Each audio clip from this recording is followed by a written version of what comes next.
नमस्कार दोस्तों, मेरा नाम है शुभम और मैं आपका बहुत बहुत स्वागत करता हूं। तो दोस्तों, हम अपनी एम लक्ष्मीकांत की इंडियन पॉलिटी की सीरीज़ को आगे बढ़ा रहे हैं और हम थे चैप्टर 6 में, जिसका हमने पार्ट फर्स्ट कंप्लीट कर लिया था और हम आगे पार्ट 2 में जो है सिटीजनशिप एक्ट 1995। तो दोस्तों, मैं हूं शुभम। चलिए शुरू करते हैं इस टॉपिक के साथ। तो दोस्तों, इससे पिछले लेक्चर में हमने पढ़ा था पार्ट 2 ऑफ द कॉन्स्टिट्यूशन, जो 5 से लेकर 11 के आर्टिकल के बीच में लाई करता था। ठीक है, तो ये दोस्तों मैंने आपको पहले बताया था ना इससे पिछले लेक्चर में कि पूरा जो सिटीजनशिप का सब्जेक्ट है वो अपने कॉन्स्टिट्यूशन में दो जगह डिस्कस किया गया है।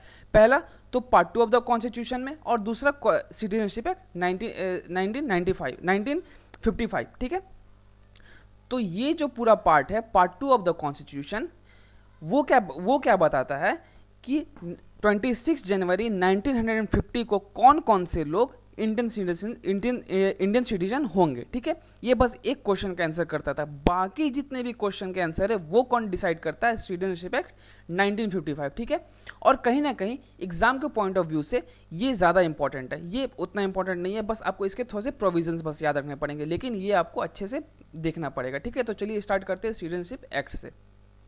तो दोस्तों, बेसिकली सिटीजनशिप एक्ट बताता है एक्विजिशन के बारे में और लॉस के बारे में, मतलब कैसे हम इंडिया का सिटीजनशिप को एक्वायर कर सकते हैं या फिर यहाँ का सिटीजनशिप को छोड़ सकते हैं। तो एक्विजिशन के बारे में 5 सब्जेक्ट बताए गए हैं। पहला बाय बर्थ, दूसरा बाय डिसेंट, तीसरा बाय रजिस्ट्रेशन और चौथा बाय इनकॉर्पोरेशन ऑफ टेरिटरी, और जो पांचवा one of the most important bye naturalisation. ठीक है, और जो लॉस के वो 3 तरीके हैं। पहला रिनंसिएशन, उसके बाद टर्मिनेशन और उसके बाद डिप्रेवेशन। तो दोस्तों, इन सारी चीज़ों को हम सेक्शन वाइज अलग अलग पढ़ेंगे और ये भी देखेंगे इन सेक्शन में समय के साथ कौन कौन से चेंजेस आए थे। ठीक है, उसके बाद दोस्तों कुछ अमेंडमेंट थे। ठीक है, अभी रिसेंट का आपने अमेंडमेंट देखा 2019 का। तो दोस्तों, आपको अगर लगता है 2019 का ही अमेंडमेंट बहुत ज़्यादा इंपॉर्टेंट, तो ऐसा बिल्कुल भी नहीं है।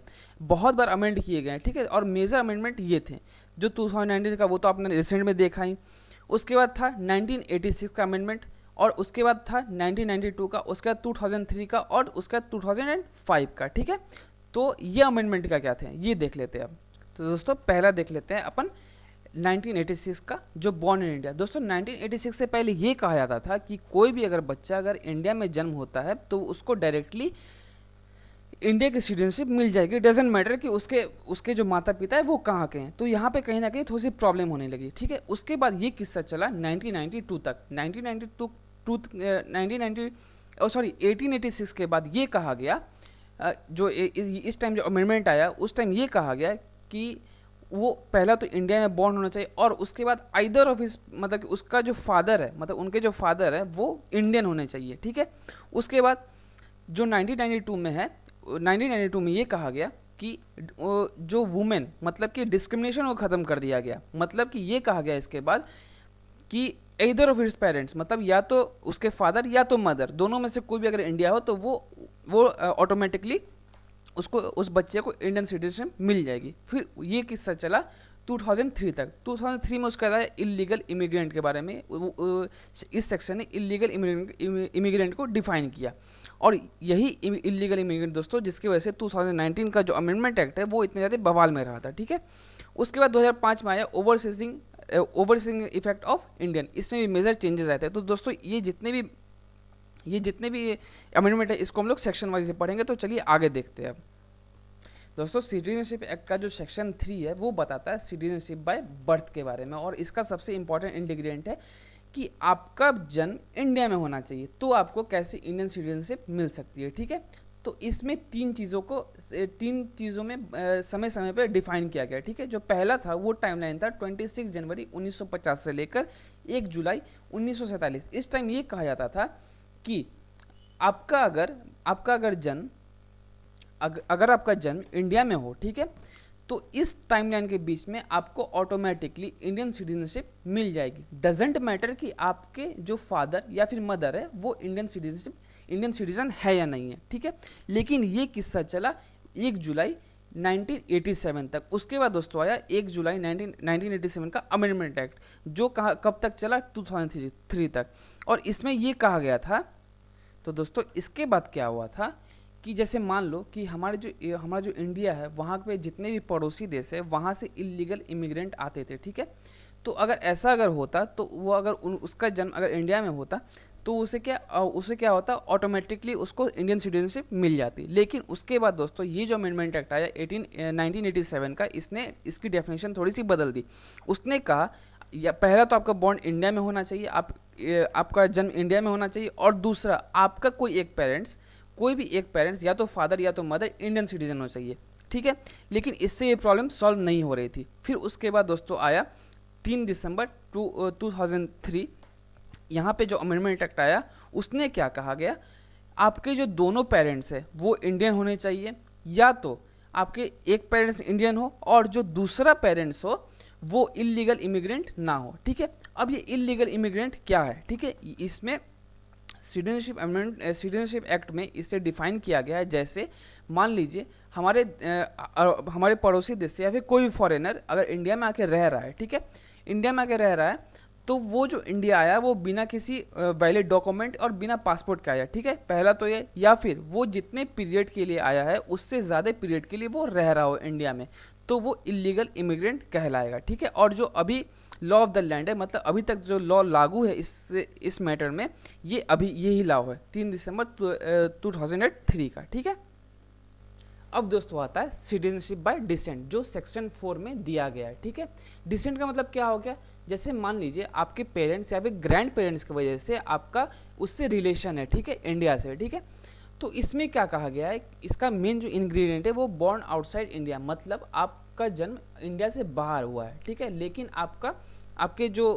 आपका जिससे रिलेशन है पेरेंट्स या ग्रैंड पेरेंट्स वो इंडियन है, तो वो कैसे इंडियन सिटीजन को एक्वायर कर सकते हैं। तो दोस्तों इस टाइमलाइन में 26 जनवरी 1950 से लेकर 10 दिसंबर 1992 तक ये कहा गया कि उसका फादर, मतलब उसके जो फादर है वो इंडियन होने चाहिए, इसमें मदर का कोई रोल नहीं था, ठीक है, इस टाइमलाइन में। लेकिन उसके बाद दोस्तों ये किस्सा चला 10 दिसंबर 1992 तक।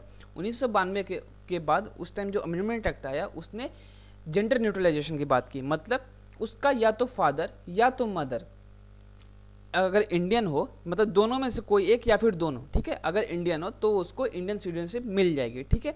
और ये किस्सा चला 2004 तक। उसके बाद दोस्तों आया 2004 का अमेंडमेंट एक्ट, जो ये कहता था कि जिस बच्चे का जन्म हुआ है, ठीक है, उसके 1 साल के अंदर तक वो जिस कंट्री में उसका बर्थ हुआ है वहाँ के इंडियन कॉन्सुलेट में वो रजिस्टर किया गया हो एज ए इंडियन सिटीजन, इस अंडरटेकिंग के साथ कि वो अब इंडियन सिटीजनशिप भी बन के रहेगा।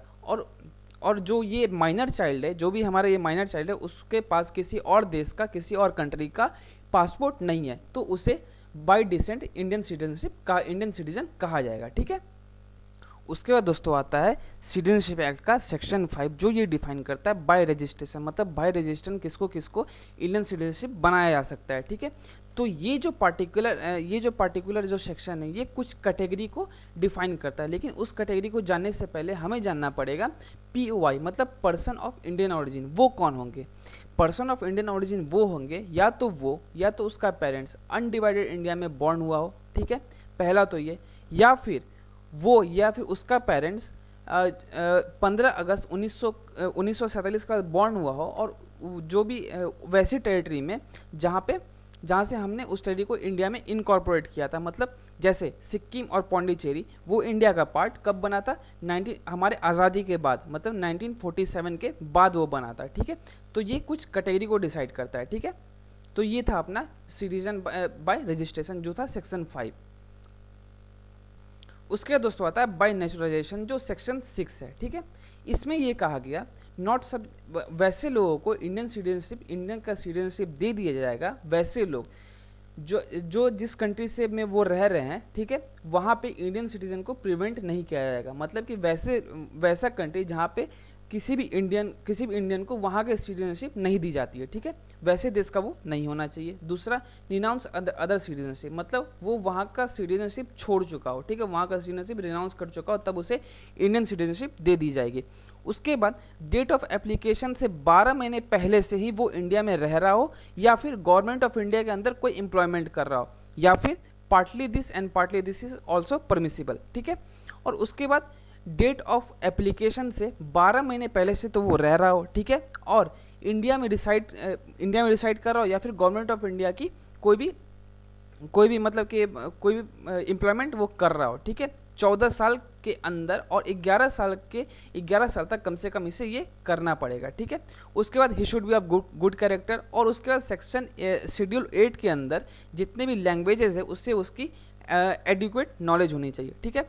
और अगर उससे ये सर्टिफिकेट दे दिया जाता है कि आप नेचुरलाइजेशन के थ्रू आप इंडियन सिटीजन बन चुके हैं, तो he intended to reside in India, तो उसका इंटेंशन यही होना चाहिए कि मुझे बस अब इंडिया में रहना है, ठीक है।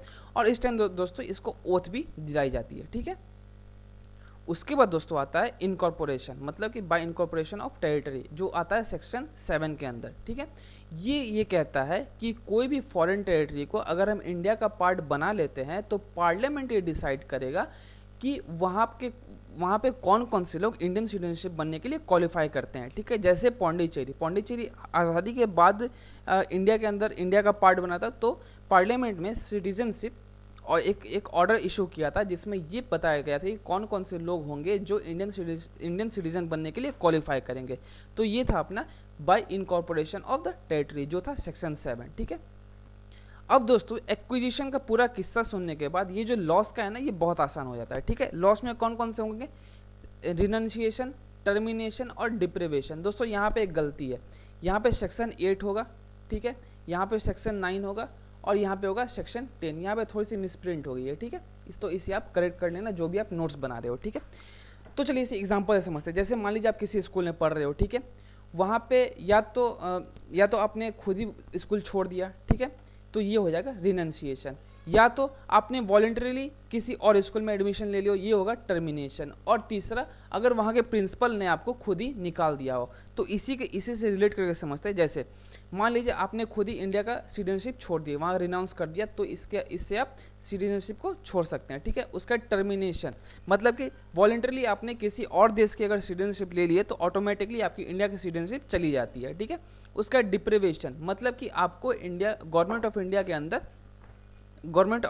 अंदर आपके लिए एक ऑर्डर इशू हुआ, आपको इंडियन सिटीजनशिप छोड़ने के लिए कहा गया। ऐसा क्यों कहा गया आपको? या तो आपने कोई फ्रॉड किया हो, आप डिसलॉयल हो, या फिर वॉर के टाइम में आपने इंडिया के इनेमी के साथ कम्युनिकेट किया हो, या फिर आपके नेचुरलाइजेशन या फिर जो भी एक्विजिशन जो भी प्रोसेस है उससे सिटीजनशिप हासिल करने के बाद आपको 2 साल की जेल हो चुकी है 5 साल के अंदर, तो भी आपको इंडियन सिटीजनशिप से हटाया जा सकता है। तो ये था अपना लॉस का। और दोस्तों ये चीज़ आप जरूर करेक्ट कर लेना, ये सेक्शन 8 है, ये सेक्शन 9 है और ये सेक्शन 10 है, ठीक है।